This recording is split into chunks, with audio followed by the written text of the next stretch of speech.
On today's show, Nets Pick Watch is back in session. Brooklyn deciding to fire their head coach, Jacque Vaughn, with plans to build around Mikal Bridges moving forward. What does this ultimately do for the Brooklyn Nets picks that the Rockets own? Should the Rockets plan on keeping that 2024 pick depending on how good it is? And what are some of the potential targets the Rockets could look at in the 2024 draft? It's all coming up right here at Locked On Rockets. This is Mission Control, Houston. Ignition sequence start. Throw it up to Jalen Green. Sengun here in the short row. Oh my, that's the no look. Jabari for three and the win. Yeah! Look at Tari, Eason. Here comes Tari. No! T-minus 15 seconds. Guidance is internal. The Houston Rockets select Thompson and Cam Whitmore. One thing I have never done is not made the playoffs, and so we want to take that step here as well. 6, 5, 4, 3, 2, 1. What's up, and welcome to another edition of Locked On Rockets, your daily podcast home for everything Houston Rockets basketball. As always, I'm your host, Jackson Gatlin, native Houstonian and credentialed media member. I'm also the host of Locked On NBA Mondays. Be sure to follow along on Twitter at JT Gatlin. The show, of course, at Locked On Rockets, free and available wherever you listen to your podcast, including YouTube. Now, today's episode is brought to you by Prize Picks, the easiest and most exciting way to play daily fantasy sports. Go to prizepicks.com/LockedOnNBA and use code all lowercase Locked On NBA for a first deposit match up to $100. And as always, thank you so much for making Locked On Rockets part of your day every single day, whether it's on your way to work, on your lunch break, in the gym. Thank you for being an everydayer and making the show part of your day every single day. Joining us now is none other than your weekly co-host, NBA draft enthusiast and diehard Houston Rockets fan, Madison Moore. You can track down on Twitter at MadmanLeaks. Here for a very exciting time, something we haven't done in a very long time with this podcast, Madison. Nets Pick Watch, because my goodness, things are imploding over in Brooklyn. These are exciting times, Madison, if you were the team that was in possession of all of the Brooklyn Nets' future draft capital. Yeah, man. Really great day for Rockets fans. I mean, who would have thought like the Brooklyn picks were more valuable than the actual Houston Rockets picks this quick? I mean, things are really working out for us in that area. And with Jacque Vaughn being relieved of his duties. Yeah, I'm sorry. I completely buried the lead there. My bad. Jacque Vaughn was fired. He was let go.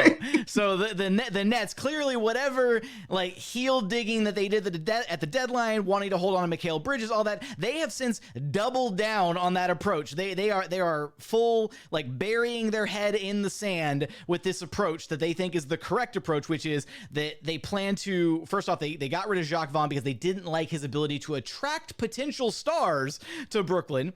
I think the first obvious sign, Madison, might have been that you already had not one, not two, but three star players leave Brooklyn. So that might have been a little bit of a tell as to Jacque Vaughn's ability to coerce superstars play for him. But Adrian Wojnarowski of ESPN reporting that the Nets plan to rebuild their roster around Mikal Bridges this offseason. Brooklyn's going to have the Ben Simmons $40.3 million expiring contract, plus all the draft capital via the Suns and some from the Sixers and Mavericks over these next handful of years to try and throw at a star player to pair with one Mikal Bridges. Thoughts on that, Madison? Thoughts on that approach to team building? I think Whitmore on Twitter said it best. I love that they're trying to build around a role player.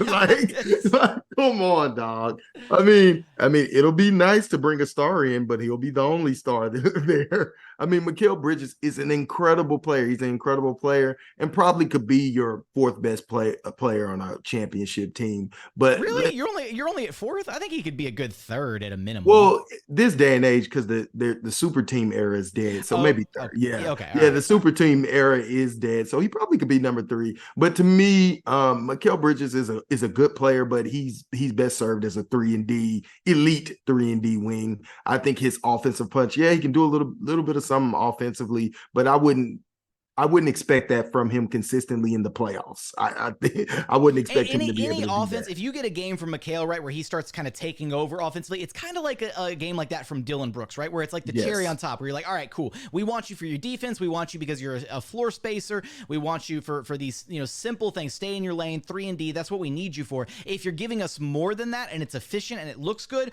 awesome. But we don't need you for more than that, and that's why Mikal falls squarely into that 3-and-D. Very high in 3-and-D role player, Yes, but the 3-and-D the role highest player end. archetype. Yeah, Yeah. absolutely. And I don't want anybody taking this the wrong way, that we're kind of like dancing on the Nets' graves here because of them wanting to build around. Okay, well, no, sorry, we are. But I don't want anybody to take it the wrong way, because I was pushing for Mikal Bridges trade. Like, I thought that like Mikal Bridges as an addition to this Rockets team would make a lot of sense, but that's because he wouldn't be the number 1 option on this. He wouldn't even be the number 2 option on this Rockets team, right? Like, that's kind of the mentality, the approach is he would be the perfect role player. Like, all 29 teams in the NBA want a Mikal Bridges on their roster, but only one team is silly enough to build around him as their main piece, and that's the Brooklyn Nets. Yeah, to me, it's music to my ears. You get these. It's very hard to attract a superstar. The only thing the Brooklyn Nets have in their favor right now is the fact that they're in New York. That's the only thing. Yes, geography. That's the only thing they have going for them.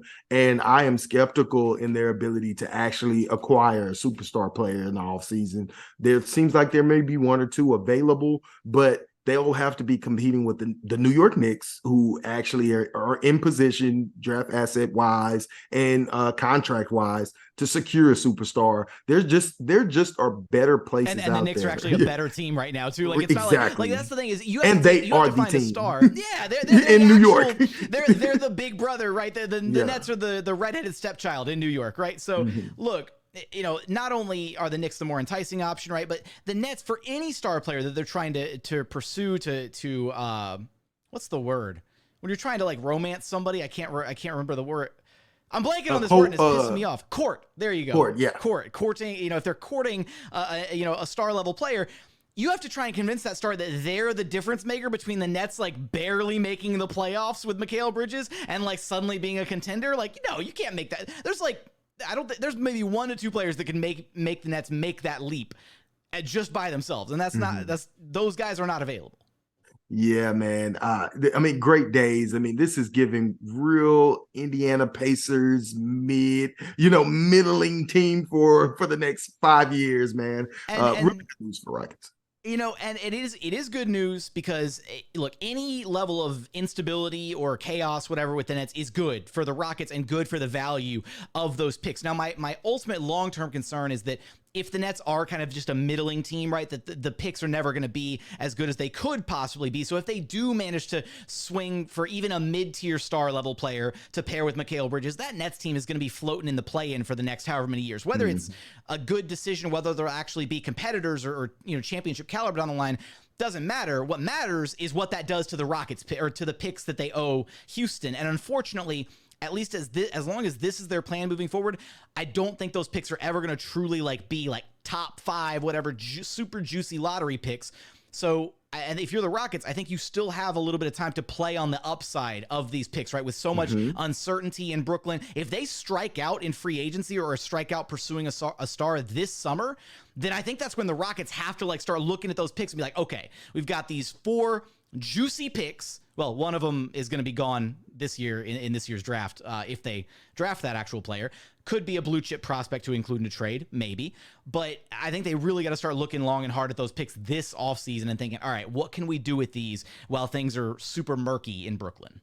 Yeah, man. I think the Rockets are in a really good situation, especially because they're going to be superstar shopping. And with the outlook of the Brooklyn Nets, a team that's possibly trading a superstar might opt to actually go for the attractive coach in Ime Udoka here and the young talent we have, as well as these rising in value Brooklyn picks. I mean, the Brooklyn Nets will be literally competing with the Rockets with their own picks for these stars. It's actually just ridiculous. Which is it's so funny to think about.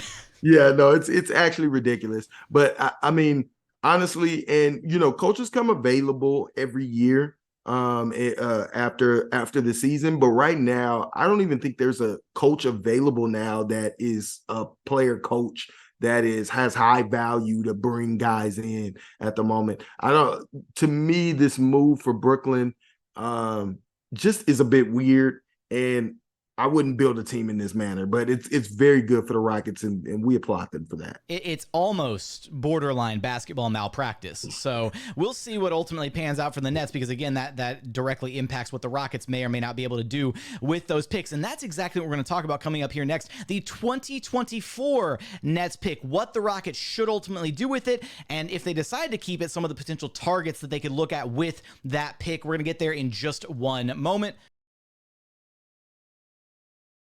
First, today's episode is brought to you by Prize Picks. Prize Picks is America's #1 fantasy sports app with over 3 million members. It's the easiest and most exciting way to play daily fantasy sports, because it's just you against the numbers. You pick more than or less than on 2 to 6 player stat projections and watch the winnings roll in. Prize Picks really is so simple to play. You can make your picks and submit an entry in less than 60 seconds. Quick withdrawals, easy gameplay, and an enormous selection of players and stat types are what make Prize Picks the #1 DFS app on the market. Plus, it's now demon time on Prize Picks. Demons and goblins are the newest and most exciting way to play at Prize Picks. Squares marked with red demons or green goblins get you different payouts. You can now win up to 100 times your money with as little as 4 correct picks. It really is that easy. So if you've been thinking about getting into daily fantasy sports, go to prizepicks.com/LockedOnNBA and use code LockedOnNBA for a first deposit match up to $100. Again, that's prizepicks.com/LockedOnNBA with promo code LockedOnNBA for a first deposit match up to $100. Prize Picks, pick more, pick less. It's that easy.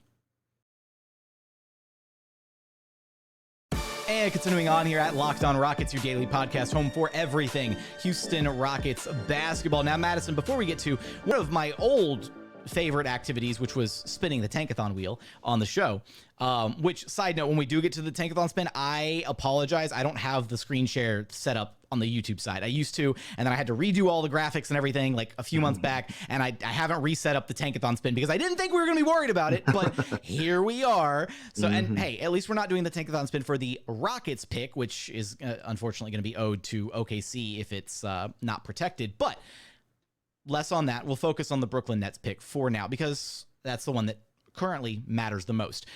Before I actually get to the spin, Madison, do you think at this point, with where the Rockets stand, what's your view on keeping versus trading that pick? How do you feel about that? Well, I am the type of guy who is a fan of the draft, so I kind of lean biased on this. I would at least want the Rockets to keep this pick until they know exactly where will be selected by. So that's somewhere in the playoffs. They do the lottery and actually know where it'll be selected. And I believe there are actually good players in this draft that the Rockets need all throughout. And so I would lean, unless we are able to secure a star, I would lean to actually picking this pick. Is there a cutoff where you're more inclined to trade? Like if it's top 5, you're like, oh, I'm not trading it for anything. Or if it's like 5 to 10, you're kind of like, all right, let's hold on to it. Or no, I think if it's going to be a star or a superstar, or a guy that really moves the needle for you, a good deal, then even if it's the #1 pick, I think you should trade it. Okay. Wow. All right. It's just the value. There's also different levels of stars, right? So it's that's the hard part. There's no tier 1 prospects in this draft. So there's no Kay Cunningham. There's to me there's not even Paolo Banchero level prospects guys, right? Because Paulo's better than Kay, but now, like as a prospect. In the past, we've kind of talked about the Rockets timeline and how the team is being constructed and everything. It kind of feels like the Rockets are at a place where, at least as far as the draft is concerned, I think they're at a place now where even if that pick landed at, say, we'll say 7, we'll just go with 7, right? I think they're at a place where rather than taking best player available, which is usually the draft philosophy you take when you're rebuilding, I think they're at a place where you take the best fit available now, where if you can get a guy with that Nets pick that can slot in and be a day 1 contributor on this roster because he's a bit more NBA ready, maybe it's a guy who spent a couple years in college instead of just the one and done, that kind of thing, a guy who you think is a more NBA ready prospect. We see guys come out all the time and make an impact, a big impact in their rookie year. Right now, just this season alone, we can look at Derek Lively and Jaime Jaquez are both incredible, right? Go to last season with Bennett Mathurin. Pods is another one. So if you get the right rookie, that rookie can absolutely be a piece for this team moving forward and be an impact player. And I look at this Rockets roster, and it really makes me think, like, it, you know, again, going into the offseason with no other additional moves, the biggest hole on the roster, the biggest individual hole to me, I still think is the backup 5 spot. Yes, you got Steven Adams, but he's also, you know, on the wrong side of 30 at this point. He's a veteran. Like, if you can get maybe a big that provides a distinct stylistic difference to Alperen Sengun, the way that he plays, the style he plays, I think that could be a huge get for this team. Yeah, and actually, the center position is probably the deepest position in this draft, if you ask me. I mean, there are high-level center prospects all up and down the first round of this draft at every level, and there are several that I'd be really excited in selecting. I know you got some prospects yourself. Well, before we get to any names, I'm curious, how many did you have any non-big prospects that Yes. you were like, you wanted to talk about? Because we're only going to do like 3 or 4 tops. So yes, I actually have non-big prospects. I have 3. 3 non-big We don't have to discuss them. No, you know what I mean? We might not get to all of them, but we'll see where the show kind of carries. But you know, us. I got I got some guys I like. NBA draft enthusiast. I would expect nothing less. We're gonna be cranking out the draft content here in the not so distant future again for either this Brooklyn Nets pick or on the very small off chance that the Rockets actually retain their pick and, you know, keep it from the OKC Thunder, which would be, at this point, absolutely hilarious if they managed to hold both picks. Because right now the Rockets pick is sitting at 10. Like, it's not terrible odds of jumping into the top 4, and that's kind of why this little back half of the season is going to be really interesting, because if the Rockets recognize that they're not making the play-in and they decide they could do another little stealth tank at the end of the season and try to bottom out and get near the bottom. Now, you're not catching like the Pistons or the Wizards or whatever, but you could at least increase your chances a bit if you really wanted to try and walk away with the Nets pick and potentially your own pick in the draft. Yeah. I think, somebody, I don't know who spoke about it. It wasn't but somebody brought up if like both of us, you know, tank, that we have like some really good odds to end up with like the number 1 pick or in the top 4. But to me, this draft just isn't strong enough to really be enticing me to super tank right now. I think you can get the similar level of prospects, especially the guys that we're looking at and targeting, anywhere from 7 to actually 1. Like 8 to 1. I think they're all similar prospects tier wise that you could go for. All right. Well, you're our resident draft expert, so I'm gonna let you lead us off with. Actually, is it going to matter like where or all of your picks kind of in that range that the Rockets are going to kind of projected to be in right now? Because like if I sim the lottery and the Rockets get the number 1 pick, we're talking, you know, Sarr, is that who we're talking about? Like, Sarr is absolutely, and that's what it is. Sarr would probably be the only guy, if we fell outside of the top 3 or 4, that the Rockets probably wouldn't have a chance to get. But the rest of these guys, any of them could kind of fall to you. This will be an eye of the beholder draft. Okay. But Sarr is an excellent fit for the Rockets. This is a big that of an archetype that we do. Wait. Sarr's not your pick, right? Of the first pick that you wanted to go with. Just I was just using that as he is your pick. All right. Sarr is the highest level prospect and it fits our team, right? So he is a excellent defensive player, has length. Defensively, he's kind of similar to Claxton. He can guard out on the perimeter. He moves his feet very well. He can. He's also an excellent shot blocker. Can get back and defend at the rim at a high level. He's a lob threat, and most importantly, guys, he has real upside to shoot the 3. He has a nice form. He's still probably around 30% or a little bit below right now, but he does have future upside, which gives him the upside to play with Sengun long term that archetype will be perfect next to Sengun, cleaning up in the glass so Sengun can play high on the pick and roll and attack that really hard with a roaming center that we know that Udoka likes to use those two big lineups in a similar way that he used Robert Williams and Al Horford, with Sengun would play the Al Horford role and Sarr playing the other role, and then he'd be able to space the floor. He moves well without the ball. I think he's a pretty high IQ player for a center. So Alexander Sarr would be Alex Sarr would be I think the best pick for the Rockets if we ended up in the top 3. Okay, and you don't think, at least as far as, and again, I've done very, very preliminary draft lookings about and whatnot. Is there what's the lowest you've seen him mocked at this point? I see, because the Rockets haven't been, I haven't been following the mocks as much. But the lowest I've seen him, I feel like the lowest I've seen him is 3. But I will say I'm not consuming as many mocks as I used to. Okay. But I did hear the Game Theory podcast. They didn't take him 1 or 2, I believe. And that was simply not because he wasn't the best prospect available, but because a lot of the teams at the top have young centers. And they really don't need another young center. And that may allow for him to drop just because he doesn't fit a lot of the guys that's at the top right now. All right. And I will say, Sarr is the one that I've seen the most, like, just random highlights of, like on Twitter and stuff. Like the Sarr highlights kept popping up. Like I remember like over the summer or something, like they were going crazy to where I was looking at this guy and I was like, oh, this looks like he's probably going to be the consensus number 1 guy in the draft. Maybe he's not the consensus number 1, but at least the talent level is there. And then when you talk about all the physical attributes, the way that he would be a perfect complement to an Alperen Sengun. And I think one of the important developments of this season that Rockets fans should be excited about is Jabari Smith Jr.'s growth defensively gives me the confidence that he can actually play in the future long term at the 3 if needed. Like he's been such a solid wing defender that last year I'd have been like, no, Jabari's a 4, maybe a 4/5, 4/5 in the future once he bulks up a little bit more. But he's been so versatile defending on the wing and on the perimeter that I really do think you can get away with it. And then imagine that level, like talk about a way to kind of mask the weaknesses of Alperen Sengun is to have a 6'11" monster with a crazy wingspan and then another 6'11", 7-foot monster with a decent wingspan as your 3 and your 4 flanking you on either side. What driving lanes, man? You just put out your arms and it's game over.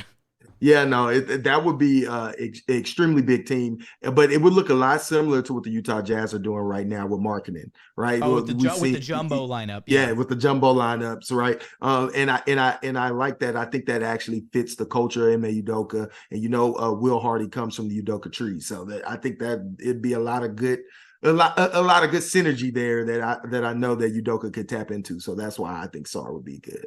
All right, coming up, we got a few more names that we're going to get into. Also, we're going to spin the wheel. That's the most exciting part whenever we do draft content, is spinning the wheel at the end of the show to see where the picks land. We're going to get there in just one moment. First, today's episode is brought to you by BetterHelp. Sometimes we all need the opportunity to get something off our chest, big or small. Certain things can really start to get to you. It's important to let that out, especially to someone who's unbiased on your life. Maybe it's, something bad happened at work, or maybe you got into a disagreement with your partner or a family member, but therapy can help you kind of work through these different topics, and it can be different for everyone. Most of us have bigger problems than just our favorite sports teams and what's happening with the Houston Rockets or the Texans or the Astros, all that kind of stuff. And it's important to get things off your chest every once in a while. So if you're thinking about starting therapy, give BetterHelp a try. It's entirely online, designed to be flexible and suited to your schedule. Visit BetterHelp.com/LockedOnNBA to get 10% off of your very first month. That's BetterHelp, HELP.com/LockedOnNBA. And final segment here at Locked On Rockets, your daily podcast home for everything Houston Rockets basketball. Now, Madison, Sarr makes a lot of sense, and he's a big. So I'm glad that we're going back and forth. I'm gonna let you take the final prospect, and we're gonna dig in deeper on a lot of these different prospects. We'll probably do like a position preview and all sorts of stuff. The usual kind of draft content buildup that we do from previous seasons, just on a smaller scale, since the Rockets are, at least for now, a more competitive team this year and less focused on the draft and rebuilding. But a name that's actually been popping up, I've seen it mentioned a few times in the LOR YouTube comments. I've seen his name pop up in some Twitter discourse circles and whatnot. But Kyle Filipowski of Duke, because now here's the problem is I don't think he answers maybe like the immediate defensive need.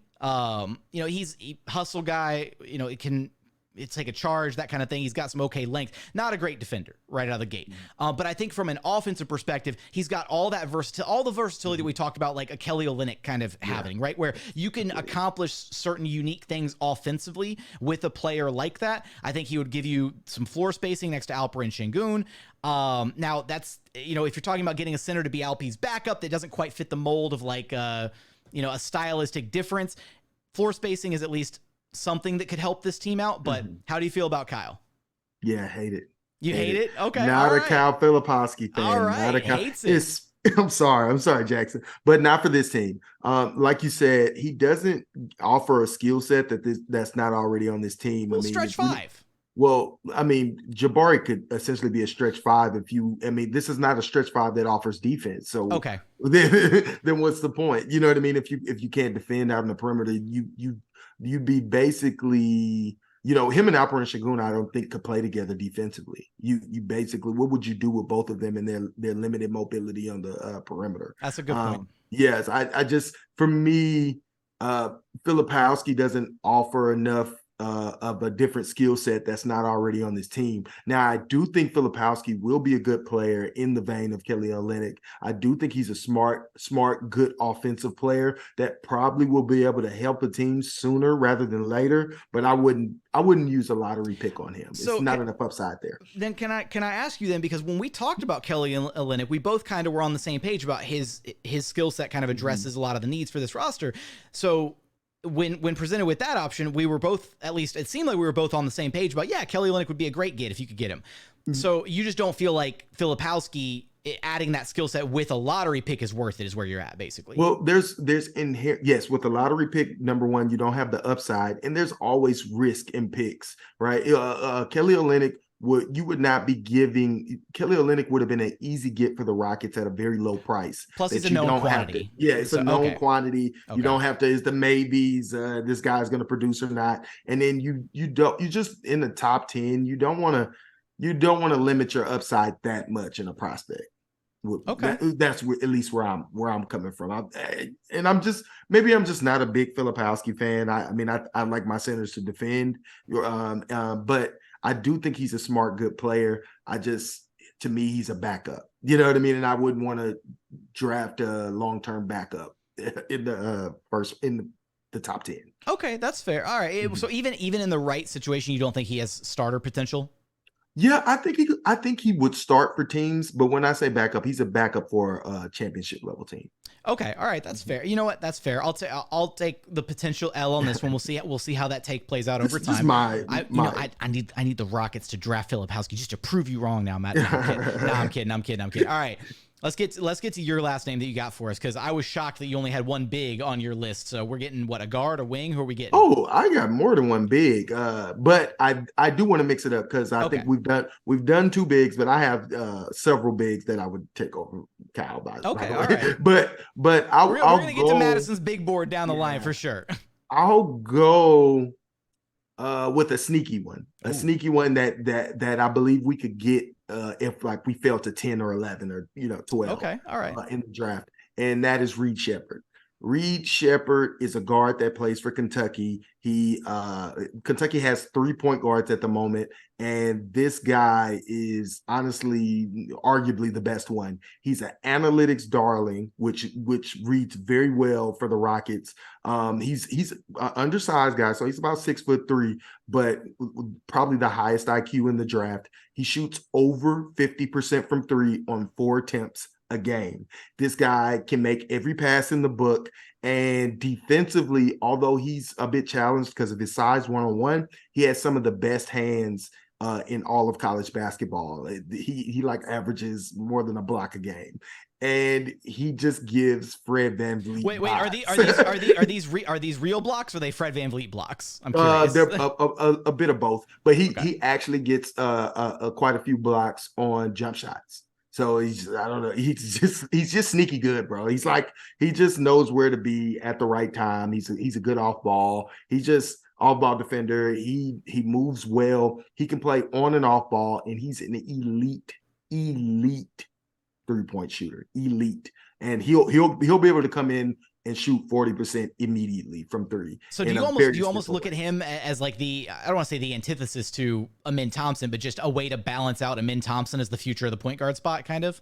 Yes, exactly. I see him as this gadget guy because Amin is so big and such an elite defender. We could add a guy who can play on and off ball like that to stretch the floor and kind of, scheme up some 3-point shots in the lineup. He could come on and off he could play he could start and come off the bench. He's just one of those guys who can play with the ball in his hands and serve as a connector off ball. And it's just the type of high IQ players that contribute in the NBA every day.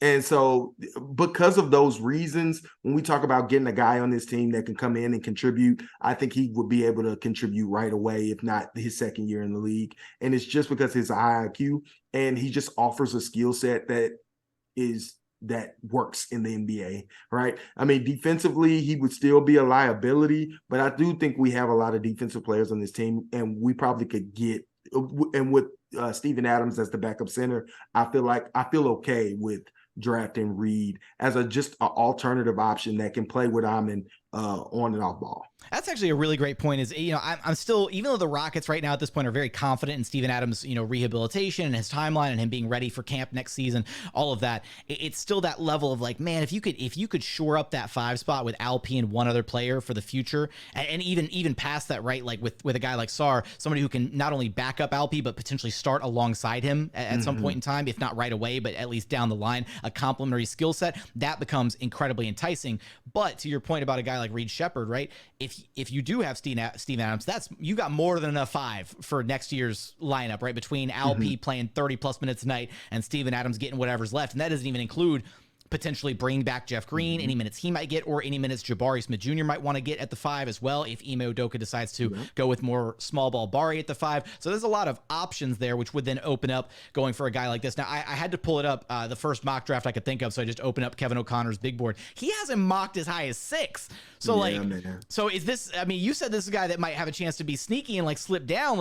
Is it? Oh, He's not slept on. I mean, honestly, I think he's probably one of the best players in college basketball. This isn't another Killian Hayes situation, right? When I'm not about to get duped. Oh, by no. All right, just no. This dude is legit. I mean, he's moved up boards because of his play, because he doesn't really pass the eye test, right? As an NBA player, he's a smaller guard. He's white. It's tough. You know what I mean? When you just look at him automatically, but he's just a stellar player, all around player. He does, and I honestly think I like the way he gets to the rim. I mean, I don't think he'll finish at the rim. To me, he's giving Fred VanVleet vibes. Honestly, he just gives Fred VanVleet vibes, but he might be an even better shooter than Fred and a better passer as well. And those type of guys, they just make it in the league. You know what I mean? And we keep talking about his size, but he's 6'3". It's not like he's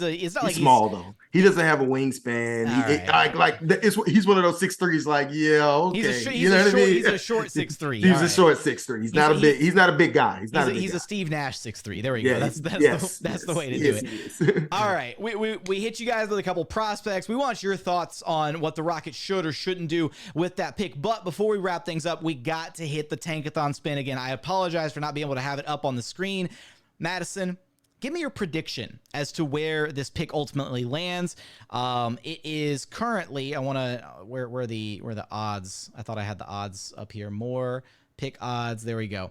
All right. So the Rockets, the pick is currently sitting at 8. So it has a combined about 24% chance to jump into the top 4. Otherwise, it's a 34.5% chance to stay at number 8, 32.1 at 9, 6.7 to drop all the way down to 10, a 0.04 chance to drop to 11, and a less than 0.1% chance of dropping to pick 12. Where does your gut tell you it's going to land? Call your odds on the spin, and if you're listening to this right now, if you're watching on YouTube, you call your odds as well. I think it's going to land number 2.